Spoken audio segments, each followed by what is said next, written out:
जय मसीह की। कैसे हैं आप सब? आशा करती हूँ आप सब अच्छे ही होंगे।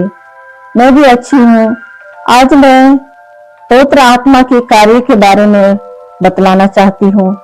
आज का जो वीडियो होगा बहुत ही विशेष होगा, क्योंकि हम लोग प्रभु यीशु मसीह के बच्चे हैं, उनकी संतान हैं। प्रभु यीशु मसीह हम लोगों को अपनी आत्मा यानी पवित्र आत्मा हम लोगों को देना चाहता है।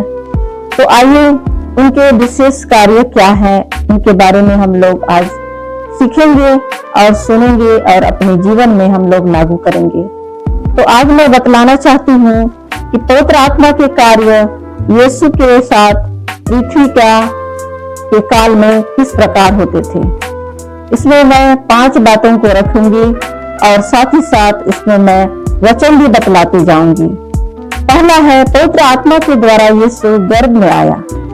ये हम लोग बाइबल के वचन लूका रचित सुसमाचार 1:35, मत्ती रचित सुसमाचार 1 अध्याय के 18 पद में हम लोग देखेंगे। लूका 1 अध्याय के 35 में कहता है, स्वर्गदूत ने उसको उत्तर दिया, पवित्र आत्मा तुझ पर उतरेगा और परम प्रधान की सामर्थ तुझ पर पड़ेगी, इसलिए वह पवित्र आत्मा जो उत्पन्न होने वाला है परमेश्वर का पुत्र कहलाएगा। मत्ती 1 अध्याय के 18 पद में हम लोग देखेंगे, यीशु मसीह का जन्म इस प्रकार से हुआ कि जब उसकी माता मरियम की मंगनी यूसुफ के साथ हो गई तो उसके इकट्ठा होने से पहले ही वो पवित्र आत्मा से गर्भवती हो गई। आमीन। आइए इसमें मैं दूसरी बातें बताऊंगी। यीशु ने अपने बपतिस्मा के समय आत्मा पाया।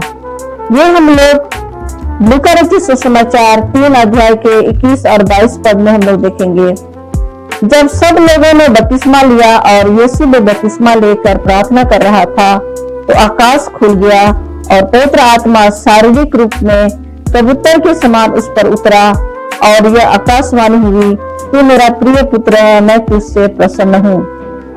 आइए हम लोग तीसरी बातें देखेंगे कि शैतान का विरोध करने के लिए आत्मा की अगुवाई मिली। मार्कुस 1:12, मत्ती 4 अध्याय का 1 पद में हम लोग देखेंगे। मत्ती 4:1 में, तब आत्मा यीशु को जंगल में ले गया ताकि इब्लिस से उसकी परीक्षा हो। आमीन। मार्कुस 1 अध्याय के 12 में कहता है, तब आत्मा ने तुरंत उसके जंगल में भेजा। आमीन। आइए हम लोग चौथी बातें देखेंगे। आत्मा के द्वारा यीशु सामर्थ में चला। ये हम लोग लूका 4 अध्याय के 14 पद में देखेंगे। फिर यीशु आत्मा की सामर्थ से भरा हुआ गलील को लौटा और उसकी चर्चा आसपास के सारे देश में फैल गई। आमीन।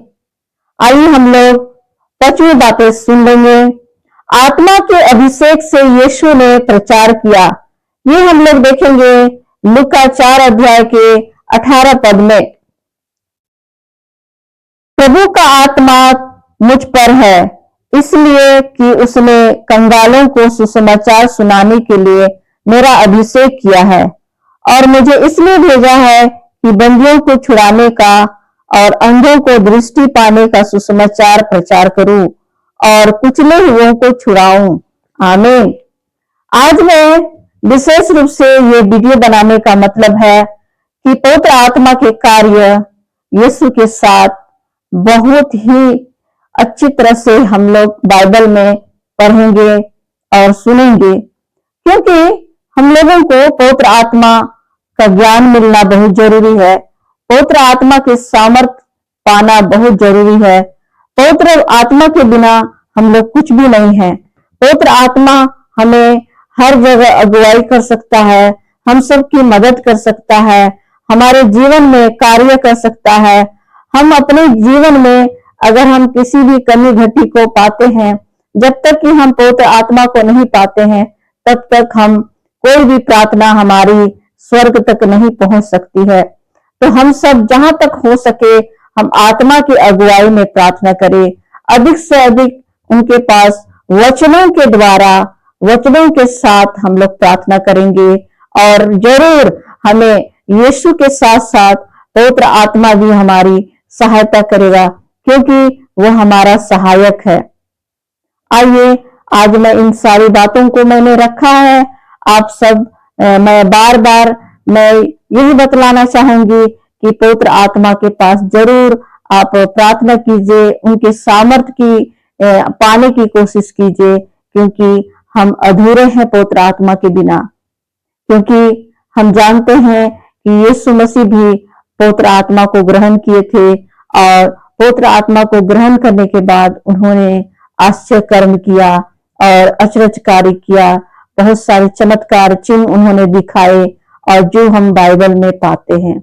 आइए मैं छोटी सी दुआ कर लूं। अनुग्रहकारी परमेश्वर, आज मैं पवित्र आत्मा के कार्य से संबंधित मैं यीशु के बारे में बतलाई कि किस तरह से यीशु मसीह ने अपने जीवन काल में उन्होंने पवित्र आत्मा के साथ मिल करके पवित्र आत्मा की सामर्थ्य के द्वारा उन्होंने चमत्कार और चिन्ह कार्य किए। तो आज मैं यही दुआ करूंगी कि जो भी वीडियो को देख रहे हैं, सुन रहे हैं, इन छोटी छोटी वचनों को वो सुने और देखे और पढ़े और पवित्र आत्मा के ज्ञान और पवित्र आत्मा के कार्य को वो समझ पाए। प्रभु यीशु मसीह, मैं आपके नाम से प्रार्थना को मांगती हूँ, दया से सुन और ग्रहण कर। आमीन।